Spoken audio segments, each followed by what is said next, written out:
Hello दोस्तों, एक बार फिर से स्वागत है आपका एक और शानदार वीडियो में। आज का जो वीडियो होने वाला है उसके अंदर हम पेटीएम के बारे में बात करने वाले हैं। पिछले कुछ दिनों से लगातार ये पेमेंट बैंक जो है वो लगातार गिरता जा रहा है। इसका एकमात्र रीज़न जो ये है कि जो सेबी है उन्होंने पेटीएम पेमेंट बैंक के ऊपर बहुत ही ज़्यादा कर्जा हो गया था, उसकी वजह से उन्होंने डीमोनेटाइज कर दिया है। और इसकी लास्ट डेट जो दी गई है 28 फरवरी दी गई है, यानी कि ये फरवरी मंथ लास्ट है। उसके बाद में जो ये पेटीएम पेमेंट बैंक है वो बिल्कुल बंद हो जाएगा। तो इस वीडियो में अपन देखने वाले हैं कि ये जो पेटीएम का शेयर है इसके अंदर अपन को इन्वेस्ट करना चाहिए या नहीं करना चाहिए, इसके फंडामेंटल कैसे, इसके टेक्निकल कैसे। उसके अलावा अगर आपने स्टॉक के अंदर होल्डिंग कर रखी है तो आपको क्या करना चाहिए, बाय करें या फिर सेल करें या फिर होल्ड करके रखें इस चीज़ को। तो इन सारी चीज़ों को डिटेल के अंदर लास्ट में अपन समझेंगे, तो वीडियो के लास्ट तक ज़रूर बने रहेगा। लास्ट में एक इंटरेस्टिंग पॉइंट और बताऊंगा, तो वीडियो को लास्ट तक देखिए। हम चलिए वीडियो को अब स्टार्ट कर लेते हैं। यहाँ पे अगर आप देखेंगे तो इसका नाम है 197 कम्युनिकेशन पेटीएम लिमिटेड, और जो शेयर की प्राइस चल रही है 392 रुपये के ऊपर। बहुत ही ज़्यादा गिर गया है दोस्तों, इसकी ऑलमोस्ट 700-800 रुपये के ऊपर प्राइस चल रही थी और आधा हो गया है। बहुत ही ज़्यादा लोगों को नुकसान हो रहा है इस स्टॉक के अंदर। लोगों का पैनिक बहुत ज़्यादा हो गए हैं, लोग पैनिक, और उसकी वजह से लगातार ये गिरता जा रहा है। इस स्टॉक के अपन फंडामेंटल और देख लेते हैं थोड़े बहुत से। इसका मार्केट कैप की बात करें तो ये 24,869 करोड़ का मार्केट कैप है, यानी कि एक लार्ज कैप की कंपनी है, इसमें कोई डाउट नहीं है। इसके बाद में इस कंपनी का जो फेस वैल्यू है, फेस वैल्यू 1 के ऊपर चल रही है। इसके बाद में अगर अपन बुक वैल्यू पर शेयर के ऊपर देखें तो 193.45 के ऊपर चल रही है, बहुत ही ज़्यादा ये हाई है। इसके बाद में इसका पीबी रेशियो 2 के ऊपर चल रहा है, लो पीबी चल रहा है इसका, और सेक्टर का पी 51 के ऊपर चल रहा है। और रियल पी रेशियो जो तो है वो इन्होंने बता ही नहीं रखा है यहाँ पे, तो उसकी वजह से फर्स्ट नेगेटिव पॉइंट तो अपने सामने यही आ गया। इसके चार्ट को भी अपन लास्ट में देखेंगे अलग अलग इंडिकेटर को अप्लाई करते हुए। यहाँ पे देखिए जो मनी कंट्रोल के यूज़र है उनके द्वारा क्या रिकमेंडेशन दिया गया है कि 27% इस टाइम पे इसको बाय करने के लिए बोल रहे हैं। 47% अगर किसी के पास है तो वो होल्ड करने के लिए बोल रहे हैं, और 27% यहाँ पे है जो कि सेल करने के लिए बोल रहे हैं। तो अपन बाय और होल्ड करने वालों का 1% अगर कैलकुलेट करके निकाले तो ये अप्रोक्स 75, 72, 73 के आसपास ये आ रहा है। तो इस चीज़ को ध्यान में रख के आप इस स्टॉक के अंदर नज़र बनाइए। लेकिन अपन इसके कुछ और चीज़ें देख लेते हैं। हालांकि रिकवर तो करेगी ये कंपनी, लेकिन कब तक करेगी इसका कोई अंदाज़ा नहीं है दोस्तों, क्योंकि ये कंपनी के अंदर है ना लगातार लोअर सर्किट लगता जा रहा है, और उसकी वजह से जो सेलर है वो बहुत ज़्यादा पैनिक कर रहे हैं, और वो जो सेलर है वो लगातार स्टॉक को सेल करते जा रहे हैं। उसकी वजह से पोटेंशियल कुछ खास नहीं लग रहा है। यहाँ पे वॉल्यूम भी आप देख लिए 1 मंथ के अंदर 1 करोड़ का, और उसके बाद में लगातार वॉल्यूम कम होता जा रहा है।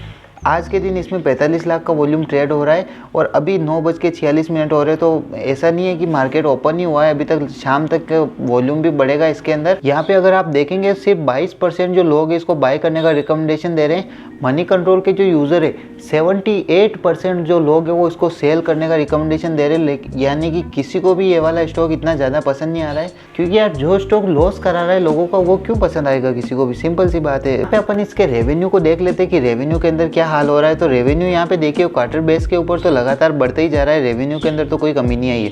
2137 करोड़ का रेवेन्यू इसने अभी के टाइम पे जनरेट करके दिया है। और वहीं पे वही रेवेन्यू अगर मैं एनुअल के बेस के ऊपर निकालूं तो 2023 का रेवेन्यू 6027 करोड़ का रेवेन्यू आया, और उसके पहले 2022 के अंदर 3092 करोड़ का, यानी कि जो रेवेन्यू ऑलमोस्ट डबल हो गया। रेवेन्यू के अंदर कोई दिक्कत नहीं। इसके नेट प्रॉफिट को और अपन देख लेते हैं कि नेट प्रॉफिट का क्या हालचाल है। क्वार्टर बेस के ऊपर इसका जो नेट प्रॉफिट और ईयरली बेस के ऊपर भी नेट प्रॉफिट के अंदर ये कुल मिलाकर कंपनी लॉस के अंदर ही चल रही है।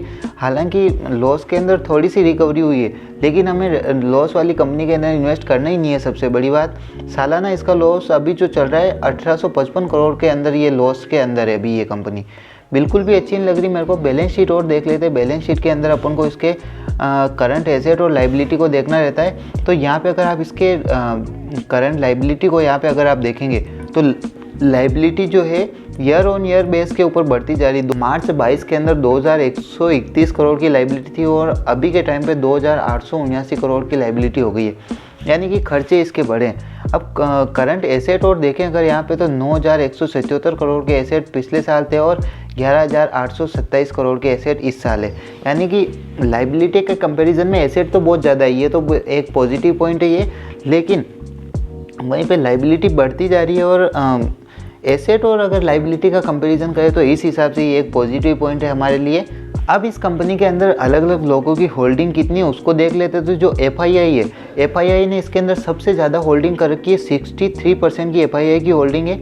उसके बाद में पब्लिक की जो है 30% की होल्डिंग है और वहीं पे जो DII है उनकी 6.07% की होल्डिंग है। यानी कि प्रमोटर की होल्डिंग इसके अंदर बिल्कुल भी नहीं है, FII, DII और पब्लिक तीनों की होल्डिंग है। अब अपन ने इसके फंडामेंटल तो देख लिए, इसके टेक्निकल और फटाफट से समझ लेते हैं। यहाँ पे टेक्निकल देखिए सबसे इंपॉर्टेंट बता रहा है, टेक्निकल की जो moving average, technical indicator, moving average, cross over है, तीनों बेसिकली हमें बेरिश साइन देते हुए नजर आ रहे हैं। एक और इम्पोर्टेंट चीज, अगर आप मूविंग एवरेज को अलग अलग टाइम फ्रेम पे ऊपर अप्लाई करेंगे, 5, 10, 20, 50, 100 और 200, इन मूविंग एवरेज को अलग अलग टाइम फ्रेम पे के ऊपर अप्लाई करके देखें तो ये सारे नेगेटिव साइन दे रहे हैं। कुछ और इंडिकेटर है जैसे RSI, तो RSI जो है वो ओवरसोल्ड बता रहा है, यानी कि 23 के ऊपर चल रहा है। तो मैंने आपको बताया था कि 30 से ऊपर होता है तो हमें बाय करने का रिकमेंडेशन मिलता है, तो ये ओवरसोल्ड बता रहा है। MACD बेरिश बता रहा है, स्टोकोस्टेकिस्ट ओवरसोल्ड बता रहा है। ROC और CCI जो है बेरिश साइन दे रहे हैं। विल्मनसन, MFI और ATR एक ओवरबॉट, न्यूट्रल और हाई वॉलेटाइल के बारे में बता रहे हैं। ADX जो है स्ट्रॉन्ग ट्रेंड के बारे में बता रहा है। अभी इतने सारे नेगेटिव ट्रेंड बता रहे हैं तो इसका मतलब ये ADX भी स्ट्रॉन्ग ट्रेंड बताया तो इसका मतलब भी स्ट्रॉन्ग ट्रेंड नेगेटिव के अंदर ही आने वाला है। कुछ और इंडिकेटर है यहाँ पे देखिए आप, शॉर्ट टर्म, मीडियम टर्म और लॉन्ग टर्म सब के अंदर जो है बेरिश साइन ही मिल रहे हैं अपन को। इसके अलावा यहाँ पे अगर आप एक और इंटरेस्टिंग चीज़ देखेंगे तो हिस्टोरिकल रेटिंग के हिसाब से ये ग्राफ है, इसके द्वारा अगर अपन यहाँ पे वेरी बुलिश और वेरी बेरिश दोनों इंडिकेटर को अप्लाई करके देखें तो जिस जिस जगह पे ये ऊपर की तरफ एरो है वहाँ पे बुलिश साइन मिले हैं, लेकिन जिस जिस जगह रेड कलर की एरो नीचे की तरफ है वहाँ पे हमें बेरिश साइन मिले। तो यहाँ पे देखिए एक स्ट्रॉन्ग सा बेरिश ट्रेंड बना है, यहाँ पे ये साइन बना और उसके बाद में लगातार मार्केट नीचे गिरता जा रहा है। तो टेक्निकली भी ये स्टॉक है बिल्कुल भी अच्छा नहीं है। अब इसके अपन चार्ट को और देख लेते हैं कि चार्ट के ऊपर क्या हमें इंडिकेशन मिल रहे हैं। अगर यहाँ पे आप इसके चार्ट को देखेंगे तो चार्ट भी इसके अंदर लोअर सर्किट लगा था पिछले कुछ दिनों से। इस प्राइस पॉइंट के ऊपर यानी कि 768 के ऊपर से ये स्टॉक लगातार गिरना स्टार्ट हुआ है। लोअर सर्किट लगा इसके अंदर, क्योंकि जैसे ही वो सेबी के द्वारा वो न्यूज़ आई सामने, लोअर सर्किट लगा और उसके बाद में लगातार स्टॉक जो गिरा है 396 के ऊपर ये स्टॉक आके रुका है। तो आप खुद देखिए यार ये कितना ज़्यादा स्टॉक लगातार गिर रहा है। इस जगह पे इसने अपना सपोर्ट बना रखा है। और अगर इसकी टाइम फ्रेम को भी बढ़ा के देख लेते, क्योंकि अपन को जो लोग फंस गए यार उनके लिए भी सोचना बहुत ज़रूरी है। तो उनको क्या चाहिए, लॉन्ग टर्म के लिए चाहिए। तो लॉन्ग टर्म के हिसाब से ये स्टॉक कैसा है तो अपन एक बार देख लेते हैं। यहाँ पे मैंने 1 मंथ का टाइम फ्रेम ओपन कर रखा है और इस जगह पे यार देखिए कुछ 436 के ऊपर स्ट्रॉन्ग सा सपोर्ट बन रहा था, बहुत ही ज़्यादा स्ट्रॉन्ग सपोर्ट था इस जगह पे। मैं इसको ड्रॉ भी कर देता हूँ। 436 के ऊपर इसके अंदर स्ट्रॉन्ग सा सपोर्ट बन रहा था और उस सपोर्ट को इसने तोड़ दिया है और उसके बाद में ये स्टॉक नीचे जा रहा है। अब अपन इसके 1 वीक के टाइम फ्रेम के ऊपर अगर मैं इसको अप्लाई करके देखूं तो 1 वीक के अंदर भी इसने सपोर्ट को तो तोड़ दिया है, यहाँ पे साफ साफ नज़र आ रहा है। यहाँ पे देखिए यार long term, short term, medium term किसी के लिए भी मैं इस स्टॉक के अंदर बाई करने का रिकमेंडेशन नहीं दूंगा। अगर आपने इस स्टॉक को होल्ड कर रखा है तो मेरी राय यही रहेगी कि जितना जल्दी हो सके इस स्टॉक से आप निकल जाइए। मैंने 1 डे के टाइम फ्रेम के ऊपर इसको अप्लाई कर रखा है और यहाँ पे अगर आप देखेंगे तो उसके यहाँ से ये बड़ा स्टॉक इस जगह पे इसने रेजिस्टेंस लगाया, इसके बाद में नीचे आया। अब इस जगह से ये स्टॉक फिर से ऊपर गया है और यहाँ पे ये रीटेस्ट के लिए ऊपर गया था और यहाँ से अब फिर से नीचे आ रहा है। हालांकि इस जगह से जैसे ही ब्रेक होगा, हमने कंफर्म कर लिया था कि अगर यहाँ से ब्रेक हो गया तो स्टॉक नीचे गिरेगा। ये स्ट्रॉन्ग सा सपोर्ट था और इस सपोर्ट को स्टॉक ने तोड़ दिया है और यहाँ से अब ये नीचे आ गया है। अब मुझे लग रहा है कि ये स्टॉक नीचे आएगा, बहुत ही ज़्यादा आएगा। तो मेरा रिकमेंडेशन दोस्तों इसके अंदर यही है कि यार आप इस स्टॉक से बच के रहिए। अगर आप फ्रेश एंट्री के बारे में सोच रहे हो तो बिल्कुल मत लीजिए इसके अंदर एंट्री। और जिन्होंने होल्ड कर रखा है यार उसके लिए मैं क्या ही बताऊँ अब आपको। आप मेरी रिकमेंडेशन यही कि यार जितना लॉस हो रहा है ना उतना लॉस लेकर के निकल जाइए आप, सबसे बढ़िया है। और सबसे इम्पोर्टेंट ये है कि जब ये स्टॉक थोड़ा सा और गिर जाए, इसका लेवल आप देखते रहिए, इसको कंटिन्यू मेंटेन करते रहिए, लेवल देखते रहिए। और जब आपको लगे कि हाँ यार अब सफिशिएंट गिर गया, अब यहाँ से बढ़ने वाला है, उस टाइम आप वापस नई एंट्री बना लीजिए। क्योंकि जितना आपके टाइम अभी के टाइम में आपको लॉस हो रहा है अभी आप बेच देंगे और अगर और नीचे आ गया तो उस लेवल के ऊपर आप वापस ख़रीद लीजिए ना, तो आपको जो लॉस हो रहा होगा वो भी रिकवर हो जाएगा और क्या पता वो चीज़ प्रॉफिट के अंदर कन्वर्ट हो जाए।